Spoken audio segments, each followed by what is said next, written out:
c'est le jardin des Marais. C'est une ferme de 2 hectares 8, une parcelle de 2 hectares 8 où il y a du maraîchage et de l'agroforesterie, fruitière et non. Et une parcelle de 1 hectare 3 en pommes à cidre, en bastige, avec des ânes et quelques oies encore. Après, moi, ils viennent en général par rapport au label. D'accord. Bio.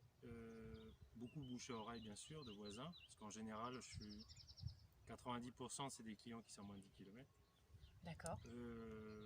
Pour la vente à la ferme. Après, j'ai quelques saisonniers en vacances qui viennent ici, parce qu'il y a quelques maisons secondaires. Mais c'est sur cela où ça tourne beaucoup en termes d'envie. Parce qu'on est sur de la clientèle de passage, et puis là, on est sur des gens qui veulent toujours des choses nouvelles, une démocratisation de plus en plus, ce qui est bien aussi, mais qui vont chercher de plus en plus à avoir baissé les prix, et qui ont du mal à comprendre les structures paysannes. D'accord. Là, on est plus sur des gens qui sont habitués à Super U en drive et qui veulent la même chose, quoi. Ouais. D'abord sur l'environnement, au point de vue large, et de réduire au plus près après finir au jardin. C'est d'abord voir les partenaires, fournisseurs, clients qu'ils peuvent avoir, si on veut travailler avec des collectivités ou pas, si on a des fournisseurs qui vont être prêts ou pas, des voisins agricoles avec qui on peut travailler en partenariat, parce que moi par exemple je travaille avec les agriculteurs qui me font du fourrage pour les paillages. Donc avoir des ressources en local là-dessus, ça peut être intéressant de savoir son maillage. Si on a des voisins en maraîchage, on peut travailler ensemble au lieu d'être des concurrents, ça peut être pas mal pour s'entendre là-dessus.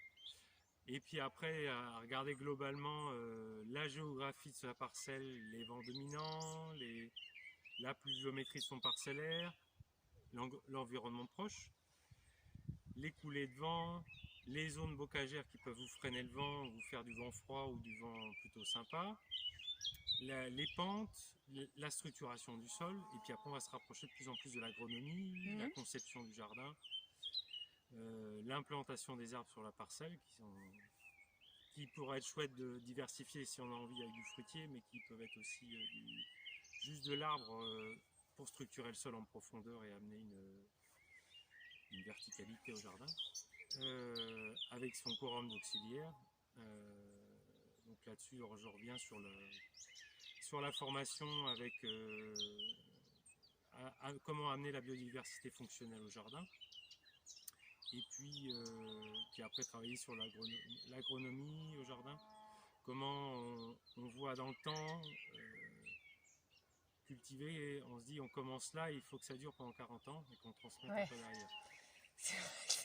Donc c'est comment arriver à voir, on va moins s'épuiser sur la parcelle, comment on met en bâtiment s'il n'est pas déjà là, et comment on agence le jardin autour pour que ça soit fonctionnel, que ça soit joli, parce qu'on va y bosser toute sa... En général, on veut que ça soit tout le reste de sa carrière, et qu'on a envie d'y aller. Donc il ne faut pas que ça soit juste un linéaire de légumes. Et du coup, ça amène aussi la biodiversité fonctionnelle pour que ça soit soutenable dans le temps, qu'on n'ait pas besoin d'y passer au plus levé. Voilà. Et du coup, ça demande à de la formation, de l'échange, de la rencontre avec des voisins, des partenaires, des gens qui travaillent déjà avec la vie autour de soi, pour comprendre comment la vie fonctionne autour de soi, au point de vue humain et au point de vue animal. Donc ça, c'est aller loin pour se recentrer et se construire. D'accord. Merci.